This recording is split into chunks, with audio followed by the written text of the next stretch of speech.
Je suis trop content de te retrouver ici dans cette nouvelle capsule du pilier 2, le positionnement, où on va aller voir en fait maintenant ton offre et ça sera la finalité de ce pilier numéro 2. On va travailler ton positionnement, euh, ta cible, te nicher, te démarquer et créer une offre irrésistible évidemment. Donc, tu as acquis maintenant les bases euh, d'un mindset et d'un état d'esprit à toute épreuve. Maintenant, on va aller poser les bases de ton activité, clarifier ta cible et ton offre. Donc, l'objectif ici, ça va être de comprendre ton marché et tester des hypothèses. Donc, rien n'est figé, hein. On teste, on valide, on corrige. Moi, je ne vais pas pouvoir te dire si ça fonctionne. C'est tes clients, c'est ton marché spécifique qui va avoir la réponse. Si tu as des clients, bah, ça veut dire que tu as déjà fait un bout du chemin et ça veut dire que ton positionnement est précis, tu es suffisamment niché. Donc, il faut tester et il n'y a rien que ça qui est utile en fait. Ça permet de gagner du temps et d'éviter des erreurs et d'avancer plus vite. Donc, ta cible et ton offre s'affinent en avançant, hein. C'est pas figé d'entrée. Reviens régulièrement dessus pour ajuster ça et tu le fais grâce au sondage en profondeur ou aux entretiens explorateurs. Donc en fait, c'est simplement où tu vas aller au contact de tes prospects, leur poser la question, qu'est-ce qu'ils sont en train de vivre, quelles sont leurs douleurs, leurs challenges. Mais on reviendra dessus par la suite. Donc ici, la première fonction, c'est comprendre son marché et comprendre le marché de l'accompagnement et comment surfer, hein. Si vous êtes coach, consultant, voire thérapeute, bah, quel est le marché en fin 2025? Donc le marché, évidemment, c'est un marché qui est mature. Il y a beaucoup de concurrence, de compétiteurs, il y a beaucoup de pros de tout type, de coach, de thérapeute, mais il y a également beaucoup de clients et il y a vraiment un marché pour chacune des thématiques. La clé, là, c'est de se démarquer de ce que font les autres. Donc, c'est pour ça qu'on parle de se nicher pour ne pas parler à tout le monde. Donc, les gens en 2025 ont tout vu, ils sont méfiants, notamment à la maturité du marché, hein. Le Covid, euh, l'intelligence artificielle, les méthodes de marketing poussées, en fait, saoulent les gens et les gens sont surexposés d'informations, ils perdent confiance et finalement, il y a une certaine surenchère des promesses. Je perds 10 kilos en 3 semaines.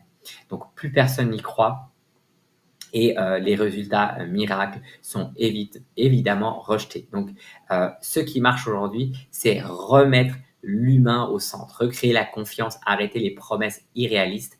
Et ça passe par un alignement posté selon vraiment ta personnalité. Utilisez évidemment l'intelligence artificielle pour vous aider, mais c'est pas pour vous remplacer. C'est vous qui guidez cet assistant comme si ça serait un assistant physique. Mais là, faut pas que lui prenne la main sur vous parce que sinon, bah, vous allez perdre le contrôle de votre activité puisque ce sera plus vous qui allez écrire. Et donc là est toute la subtilité en fin 2025. Donc, la conséquence finalement de cette méfiance, ce manque de confiance, c'est que les cycles de vente sont très lents ou plus lents que ce qu'ils étaient. Donc avant, on passait d'un achat, d'une découverte à un achat en 7 jours. Aujourd'hui, c'est quelque chose de beaucoup plus lent. Ça peut durer 30 à 18 mois, donc 30 jours entre 1 mois et 18 mois. Donc 5 à 10% achètent dans les 30 jours et le reste est à 80 à 90 jours. Donc là, vous voyez l'importance de la création de contenu, ce qu'on appelle le nurturing. Ça doit être en fait simplement une base ou une sorte de baignoire où vous avez vos prospects et il faut les entretenir. Il faut leur rappeler que vous êtes là parce que sinon, d'autres s'en chargeront et ils iront ailleurs. Donc, la découverte euh, doit être évidemment douce, mais après, le nurturing, l'alimentation doit être en continu. Donc, Eugen Schwartz en parlait dans son livre Breakthrough Advertising. Donc, les différents niveaux de conscience du client, ça, je ne vais pas venir dessus, mais voilà, il y a des phases de conscience de votre client. Au début, il est inconscient. Après, il est conscient qu'il est incompétent et plus il avance, plus il est conscient de son challenge et de ce qui doit changer. Donc là, c'est la clé, il parle en fait finalement du nombre de fois que mon client est exposé à une offre par l'un de mes concurrents et par le fait que le prospect est ultra méfiant. Donc voilà, la clé ici, c'est de prendre conscience que le client traverse différents niveaux d'avancement et qu'il faut l'accompagner finalement dans ce processus-là d'avancement pour que finalement vous puissiez l'accompagner. Donc très important et ça on le verra par la suite, on le fait à travers le traitement du contenu et des contenus spécifiques pour que la personne vous découvre, que la personne puisse comprendre comment vous fonctionnez pour après pouvoir proposer un appel de découverte avec vous. Donc, la crise mondiale, les peurs, la guerre, l'inflation, les gens ont moins d'argent, l'accès à l'argent peut être plus difficile. Voilà, faut pas être alarmiste non plus, mais il y a également une réalité où l'inflation, la hausse des prix touche tout le monde, mais c'est pas du tout une excuse. Au contraire, les gens je vends mes accompagnements et ça fonctionne. La clé ici, c'est pour ça on va mettre l'accent là-dessus, c'est d'être très démarqué de ce que font les autres. Et ça s'appelle justement cette niche qu'on va voir ensemble pour que la personne comprenne vraiment rapidement ce que vous êtes en train de faire et vous vous démarquez des autres. Donc, il y a cette phase de méfiance, les gens n'ont pas forcément envie d'investir et puis le rapport de l'argent est différent selon certains pays. Et selon certains pays, le cycle est également plus lent.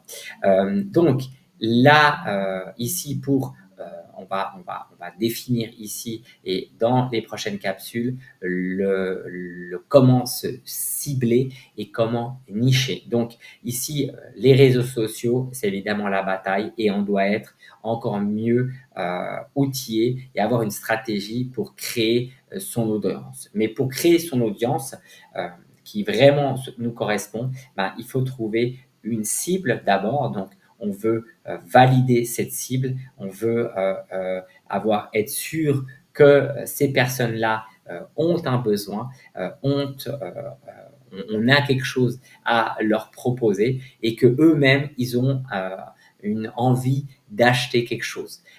Donc, si tu vends à une audience qui n'a pas de besoin particulier et ça ne répond pas à leur demande, en fait, il y a un mismatch, en fait, il n'y a pas d'alignement et donc, du coup, ça fait aucun écho auprès de ta cible. Donc, évidemment, l'idée, c'est toujours d'adapter, d'affiner. Et pour trouver ta cible, tu as ici 3 options que je te propose. Soit c'est toi dans le passé, donc il y a 1 à 10 ans, tu regardes en arrière, tu as vécu un parcours et tu souhaites le transmettre aux autres parce que tu es l'expert de ton parcours. Puis, tu as simplement l'expérience. La deuxième option, tu pars de tes compétences.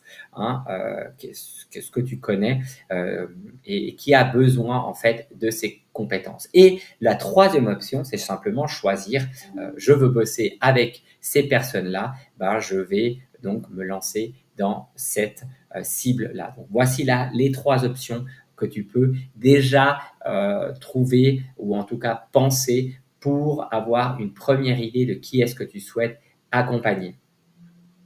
Donc, après On cherche évidemment nos concurrents. Une fois qu'on commence à avoir une certaine idée sur le marché, qu'on aimerait être la cible qu'on souhaite accompagner, ben, on va aller voir qui est-ce qui est déjà sur ce marché-là, comment ils font. On ne va pas les copier, on va s'inspirer d'eux, on va les modéliser, on va s'adapter.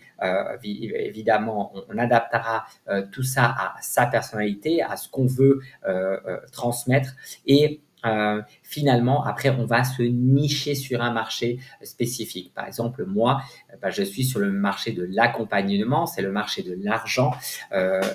J'aide les clients à avoir plus de clients, donc c'est le marché de l'argent. Et sur ce marché de l'argent, il y a une cible qui peuvent être les accompagnants. Donc, les accompagnants, ça peut être les thérapeutes, les consultants, les coachs. Et moi, je me suis spécialisé sur les coachs et consultants. Donc, c'est déjà une niche relativement précise. Donc,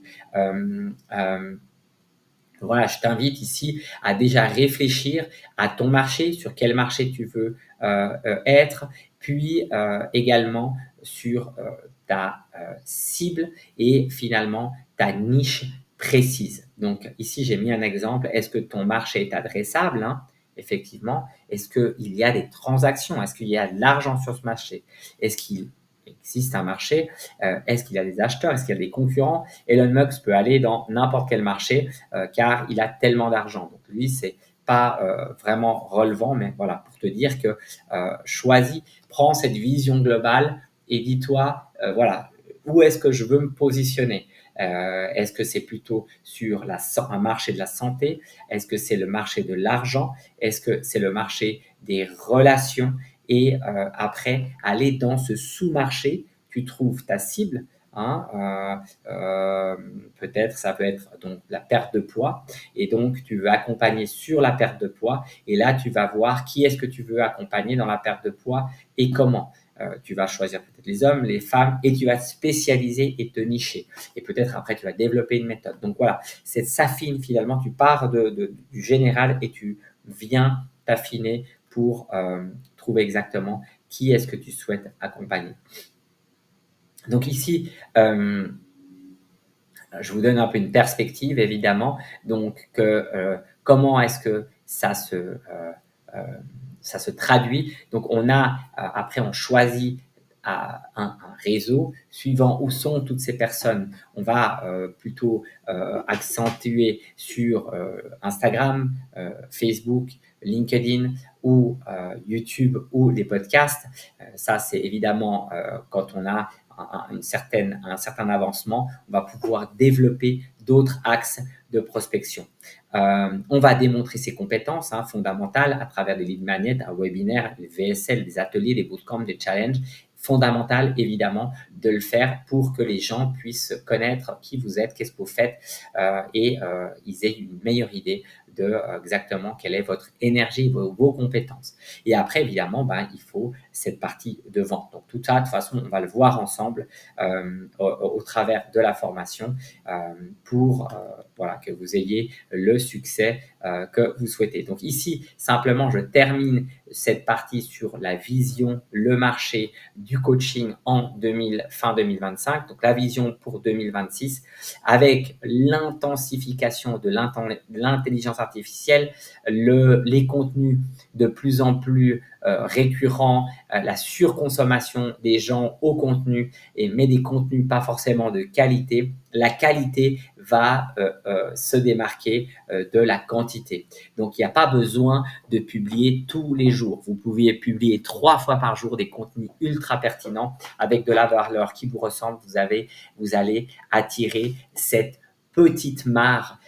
Pensez que vous n'êtes pas dans un océan, vous allez vous spécialiser dans un petit lac ou un petite mare et vous aurez plein de têtards, de petits poissons. Et ça va être vos potentiels clients que vous allez alimenter, prospecter. Et donc, la différenciation, la spécification, l'alignement aussi de qui vous êtes réellement, sans faire des promesses totalement farfelu sera vraiment, comme d'ailleurs en 2024, en 2025, la tendance du marché. Mais ça va encore s'accentuer par le fait de l'intelligence artificielle qui va permettre une surexposition de contenu, mais également de certains algorithmes des réseaux sociaux qui vont se modifier. On aura des modifications vraisemblablement.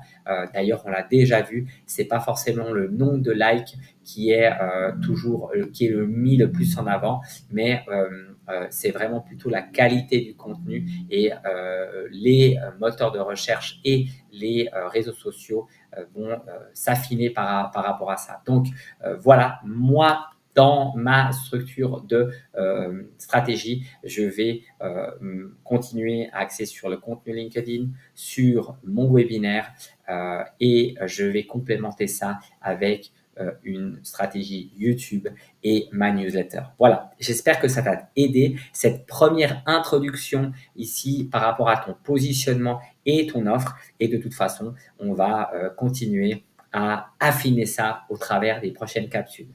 Je te souhaite belle continuation et on se voit dans la prochaine capsule. Salut!